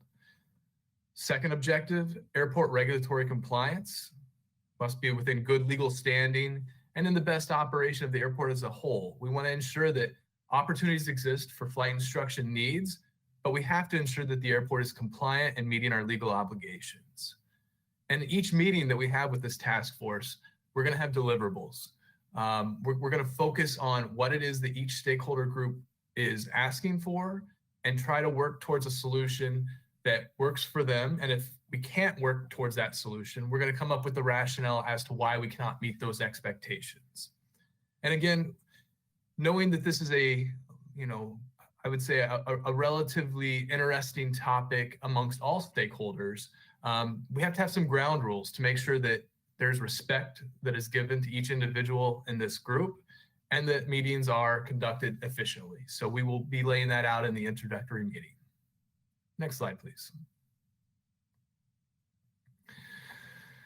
So what we're estimating is this will take approximately 4 meetings. We want to give everyone a fair and equal opportunity to speak their piece. We're going to have an introductory meeting that's going to lay out the ground rules that I was just speaking with.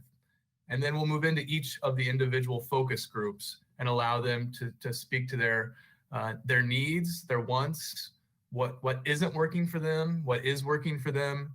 And again, trying to meet all of the objectives that I've laid out previously with that final goal.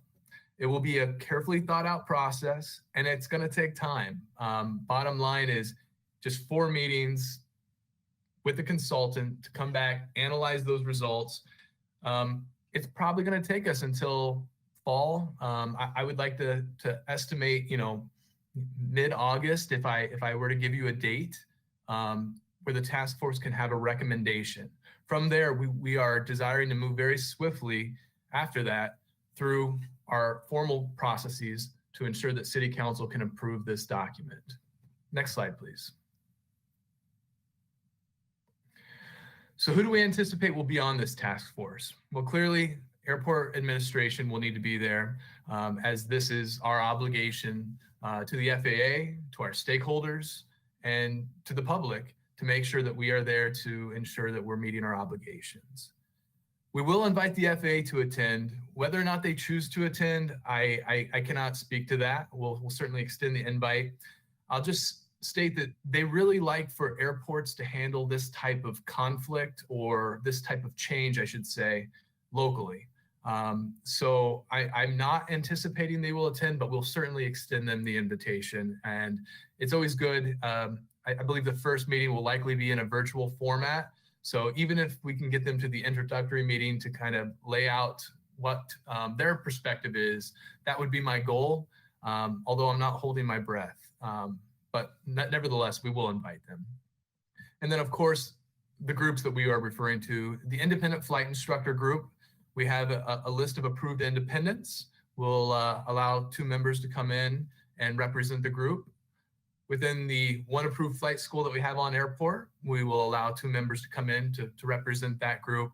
And then the same for each flying club, Channel City Flyers, our Channel City Flying Club and the Santa Barbara Flying Club, each are welcome to bring in 2 additional members respectively. So it'll be a team of 8 plus or minus attendees for each meeting. And hopefully with that, we'll have the adequate feedback that we need to come to an appropriate recommendation for updates for the flight instruction portion of our minimum standards. And I want to be very clear about what the intent of this group is. I've had some questions come up as we've talked previously about commercial operations for activities such as aircraft detailing, maintenance, things of that nature. This task force is here to focus on flight instruction because clearly that's been the crux of our compliance concerns, and therefore we really want to focus on flight instruction itself and not muddy the waters with other topics.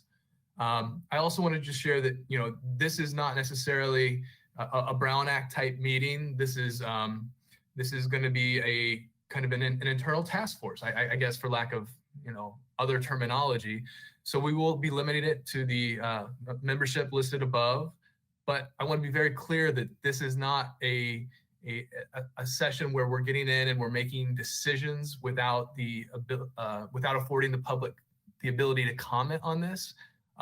We're still going to have the formal processes that I referred to: airport commission, city council, you know, written public comment through email. And furthermore, as the minimum standards are finalized, they will be published in advance. I don't have the exact timeline on exactly how long they will be published. I will defer to our expert consultant on what he would recommend, and our director, Henry. So you know, there's still some details to be flushed out, but nevertheless, I just want to be very clear that this task force is simply going to provide that recommendation for what will be eventually presented to the public for their comment. Next slide, please. With that, very short and sweet, I'm happy to entertain any questions if there are. Thanks, Aaron, and thanks, Henry. We'll start with commissioners. Mr. Hopkins, Commissioner Hopkins.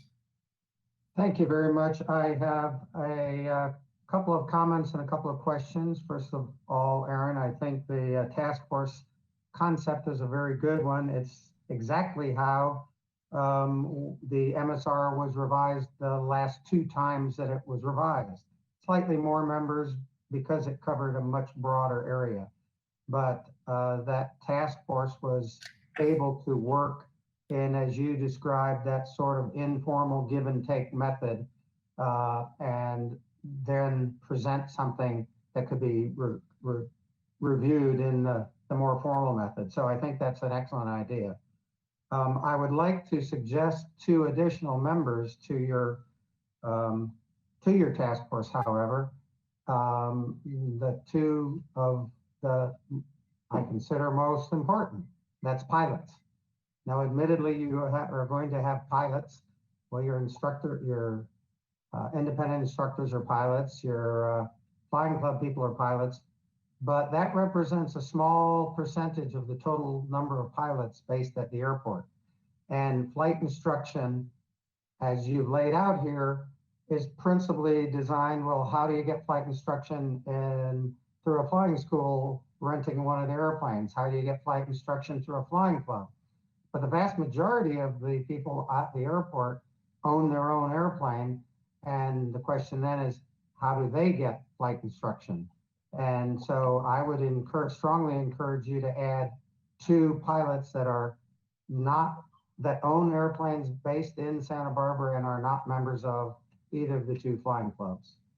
And then the last comment I would have would be that AOPA, although they will not attend a in-person meeting, is they have helped hundreds of airports write MSRs and address issues such as this. And they are more than willing, particularly if you have Zoom meetings, to attend those meetings and to also make comments and recommendations back and forth as to what they have found works in numerous other airports. And they're not offering to come in and write it for you. They're offering their comments based on years and years of experience. And then my question is, do you have the names of those 8 people that you listed their qualifications of? Do you have those names that you can give to us now, and if not, when? So Commissioner Hopkins, what I can tell you is that the invitations were just sent out, and I think, you know, we have focused on for example, I'm just going to throw it out, the flying clubs. We've focused in on sending that invitation to the president of the flying club in the hopes that they will delegate that or perhaps themselves want to join. So we have not received feedback yet, to my knowledge, as to who will be representing each individual group. Okay, thank you. I would hope that you would make that public as soon as you have all of those names, and that's all the questions I have, Chair Curry. Alrighty, Commissioner Goodman.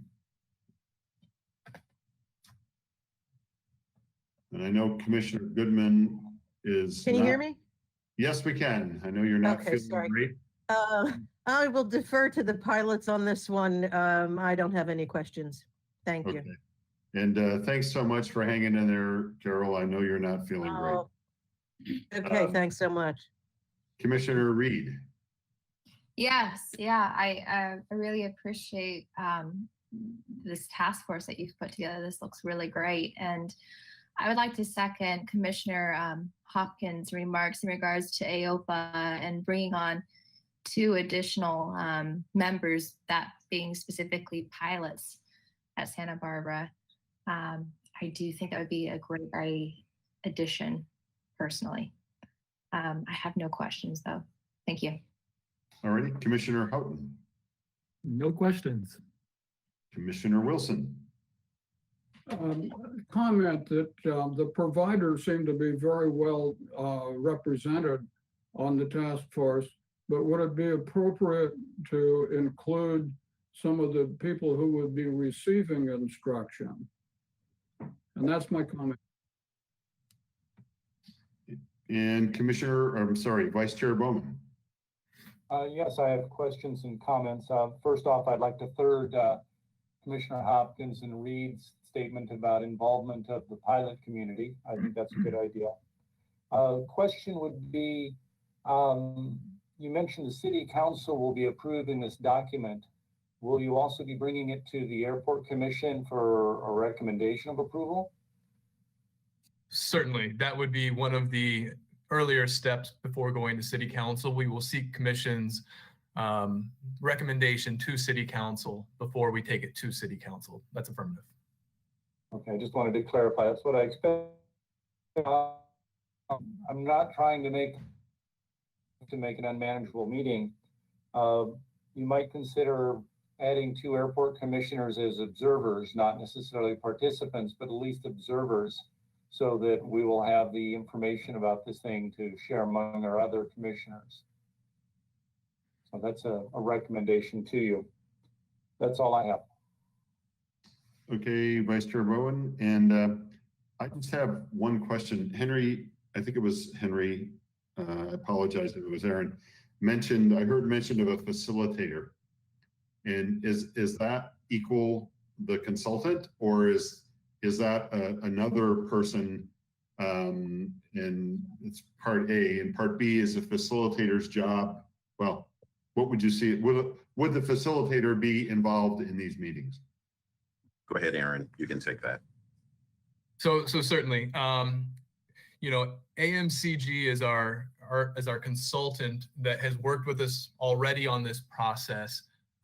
They are expert with airport minimum standards. Not only does our consultant come with many years of experience, and when I say many years, he started in the industry the year I was born. So just to put that into perspective, and he's been through some significant challenges in his career, and he understands how to operate effectively. Furthermore, he comes with great backing through the organization AMCG, and they are providing him appropriate resources to be able to facilitate this in an effective manner. And by golly, he's just a likable guy. So I think if you all met him in the initial phase of this, you would agree with me. And I think he'll do a wonderful job of ensuring that we all stay on track and we get the job done. Bottom line, we need to get the job done. Okay, that was my only question. And Maureen? Seeing another one. Sorry. Oh, I'm sorry, Councilman Friedman. I'm sorry, I didn't see you frantically waving there. Hey, thank you Chair. I just wanted to just opine briefly. One, thank you for bringing this forward. I think this is a good process to have more public input on what we all know is a very contentious issue that needs to be resolved. So appreciate this coming forward. As you consider whether to expand it or not, just a couple things to put out there. So we deal with this at the council. We dealt with this recently on our downtown master plan committee, and the larger you make it, the more input you're going to get. But then it also makes it a little more difficult to come to a consensus on issues, especially when you're looking at controversial or complex issues like this with a lot of different interests. And so keep in mind that whatever this task force comes forward will get vetted by the airport commission, and then it will come to council. So to the extent that you can get more of a consensus when it comes to council, that's a good thing for us at council. But if it's not a consensus, that's fine too. We'll wait through the issues. So as you expand it, just consider those are the trade-offs on there. And for staff, I just want to understand there's the eight members. Is that correct? Voting members. Is that right? So we would not look at this as as necessarily as a voting mechanism. This is the way we intend it. It's the opportunity for each of those groups to allow us to better understand their concerns in a more open format. And, if it were up to a vote and that vote happened to be non-compliant with FAA policy, we certainly couldn't implement. So we're going to do our best to accommodate, but we have to move forward with a compliant solution. So it's not a voting. So I just want everyone to understand that too. So it's more of just hearing the concerns out. So I just want to raise those issues as you consider whether or not to expand it or not, that those are the trade-offs you have. And there are other opportunities for the public to participate. But again, the larger it becomes, the more input you have, but then you have more difficulties coming into a consensus. So I just wanted to put that out there as you look at your own deliberations on that. Thank you. Councilmember Friedman, I appreciate your feedback. Thank you. Yeah, thank you, Councilman Friedman.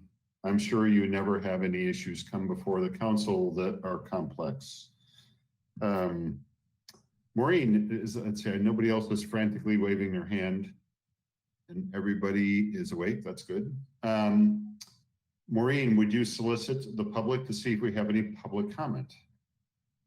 Members of the public, if you will use the raised hand icon on your menu to let me know if you would like to speak on this item.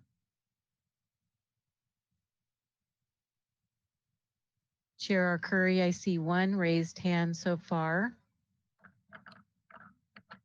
Well, why don't we start with that person, and then if others do, you can let me know as that happens.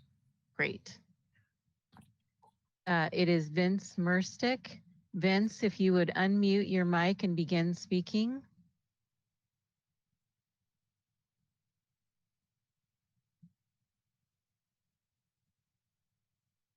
Vince, if you're there, it's your turn to speak.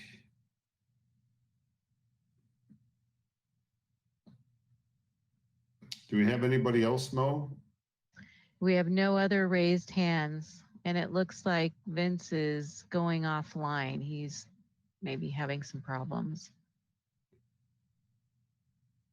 Why don't we give him a minute or two, because I know he might have something to say on this topic. I'd like to give him his opportunity. Sure. We'll I see believe if I'm unmuted now. There he is. Oh, there he is. Well, there you go, Vince. There seems to be a problem with the system. I know others have had the same difficulty in getting unmuted. I didn't do anything different right now than I did a minute ago. So there's some problem with the system that other people are having as well. I don't know if there's any way to look into that, or I would hope somebody would look into it. Well, we have you now, Vince. So why don't you go ahead and... I have two comments. Number one, I'd like to highlight Commissioner Wilson's comment, because I think it is extremely important. And his comment in particular was that the focus seems to be on the providers rather than the users. And I think that is a major shortfall not to include the users being represented on the task force. And this sort of goes along with Commissioner Hopkins' comment too about having pilots represented. Commissioner Wilson's thing was a little different than pilots because I think that there are people who own aircraft or future owners of aircraft who would like to take primary instruction. And if we're going to limit those folks as to what is going to be provided to them, I think it's very important that they have an input in this process. So again, I'm emphasizing Commissioner Wilson's comment and broadening Commissioner Hopkins' comment about not just being pilots, but they should be people who aspire to be pilots. And they should be represented because they're the ones who are greatly affected by whatever comes out of this. My second comment is that all the time that this discussion has gone on, there's been an allurance to level and a level playing field. And I think it would be extremely important if at the start there was some definition of what constitutes a level playing field and how one recognizes a level playing field when one sees it. I think that would be extremely important to come up with something meaningful. A level playing field is not one in which certain parties prevail and others don't prevail. It's a much broader issue. And I think it's extremely important that Aaron or somebody try and make a definition of level playing field, because otherwise the discussions about what is achievable and how one recognizes a level playing field at the end will sort of be wasted. So I hope that that you folks will think about that and react accordingly. Thank you very much for permitting me to comment. All righty, Vince. Maureen, do we have anybody else who has raised their hand? We do not. Alrighty, and do we have any airport commissioners that have a question that popped into their head that they didn't get to ask a moment ago? Well, seeing nobody frantically wave their hands, I believe that brings us to the end. And I want to thank everybody for participating. This was a long one because there was a lot to go through. And of course, the budget is always complex. So thanks for hanging in there, everybody who did hang in there. Director Thompson and your staff, please give them our heartfelt gratitude for the work they do, and we mean that. And again, please understand that my attempt to inject some humor in this is just to inject some humor and make sure everybody stays awake at least a little bit. And thanks again for attending. And with that, I will adjourn this meeting.